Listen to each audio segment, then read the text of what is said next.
Sommes-nous finalement tous des sachants quand il s'agit de s'occuper de nos proches? À ton avis, pourquoi dit-on que la famille est le premier soignant naturel et que finalement toute la société actuelle, dépourvue de moyens, s'appuie de plus en plus sur nous? Historiquement, le soin est né dans la famille. Avant l'hôpital, il y avait la maison. Avant le geste technique, il y avait les gestes ancestraux et surtout tendres. Les anthropologues disent que la famille, c'est la première unité de soins communautaire. Dans nos sociétés modernes, ce rôle s'est déplacé. Mais oui, la médicalisation a éloigné la mort et la vieillesse des foyers. Résultat, on redécouvre aujourd'hui, souvent dans l'urgence, que ce lien reste vital. Bienvenue dans la saison 5 de Sweet Papy Podcast. Et si je te disais que dans l'accompagnement de fin de vie de nos proches, il existe parfois des instants comme suspendus, où tu découvres une force en toi que tu ne soupçonnais pas. Alors avant que mes souvenirs ne s'effacent, pendant 60 jours, j'espère devenir ton miroir. Celui qui éclaire tes choix, tes fragilités, ta façon d'aimer, que tu sois aidant ou professionnel du soin. Alors abonne-toi pour ne rien manquer de ces instants de passage. Mais malheureusement, ce rôle a deux faces. C'est une ressource précieuse, connaissance intime, présence affective, continuité.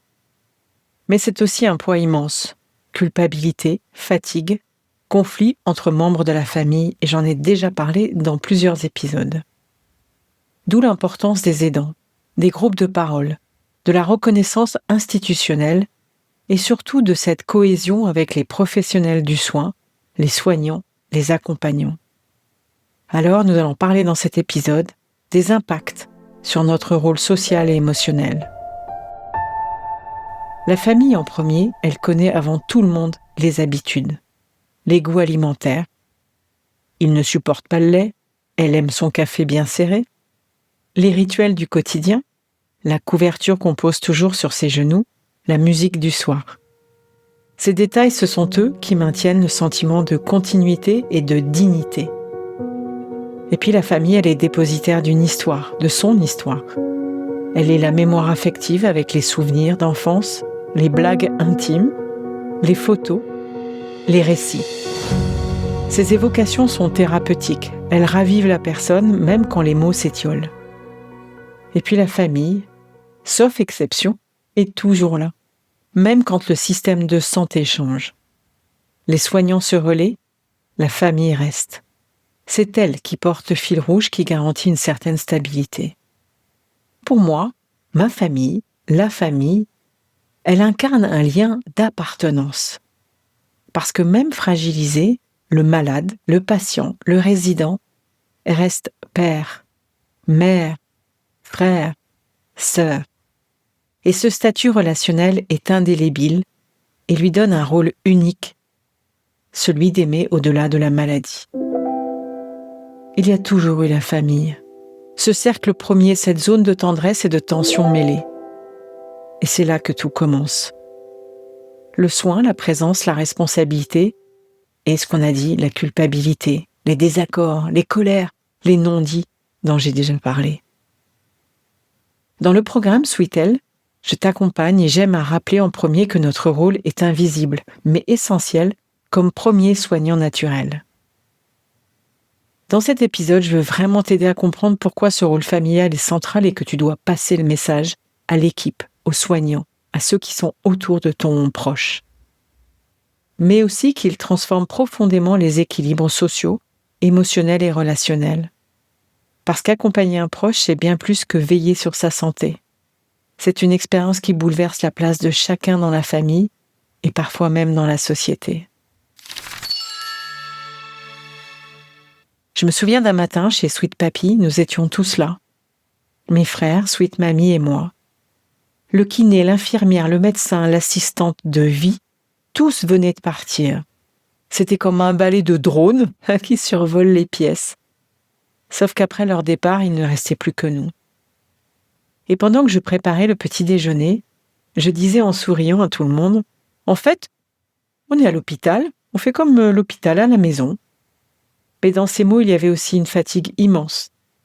Parce qu'en réalité, on ne s'en rend pas tout de suite compte, mais on devient soignant sans le savoir. On observe les signes, on apprend à donner un médicament, on guette le souffle, le regard, la douleur.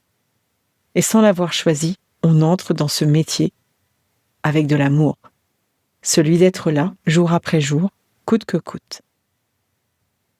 En soins palliatifs, on dit souvent que la famille est le premier réseau de soins.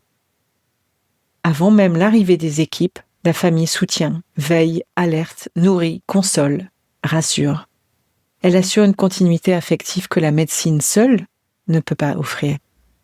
Mais ce rôle a un coût. Le tableau des types de souffrances dont j'ai parlé dans l'épisode précédent, l'aidant familial le traverse souvent, allant de l'un à l'autre dans les 5 dimensions du mal-être. Physique, psychologique, émotionnel, social, spirituel. Et pourtant, cette implication est aussi une force collective. La proximité affective diminue le stress du malade. La cohésion familiale favorise la qualité du soin. Le sentiment d'utilité renforce l'estime de soi chez les aidants. Alors je te propose de partager 3 phrases simples en famille. Chacun doit y répondre. Ce que j'ai vécu cette semaine. Ce dont j'ai besoin maintenant. Ce que j'aimerais confier à un autre. C'est un rituel qui fait des merveilles, qui libère la parole, équilibre les charges émotionnelles et redonne à chacun sa place dans le soin.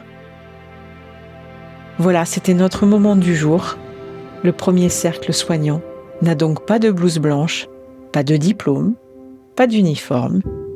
Et tant qu'il y aura des mains pour veiller, la vie continuera à circuler. À demain. Si cet épisode t'a touché, inspiré ou donné des pistes pour mieux appréhender les imprévus de la vie, je t'invite à aller plus loin. N'hésite pas à t'abonner à Sweet Papy Podcast pour ne manquer aucun des prochains épisodes, remplis bien évidemment de bienveillance et d'histoires inspirantes. Et puis partage s'il te plaît cet épisode avec quelqu'un qui pourrait en tirer des enseignements précieux. Et surtout, si tu souhaites discuter de ton propre parcours d'aidant, échanger ou découvrir des ressources pour t'accompagner, n'hésite pas à réserver un appel découverte avec moi via le lien qu'il y a dans le descriptif de l'épisode. Sache que ton histoire, ton expérience et tes questions méritent d'être entendues. À très bientôt et prends soin de toi.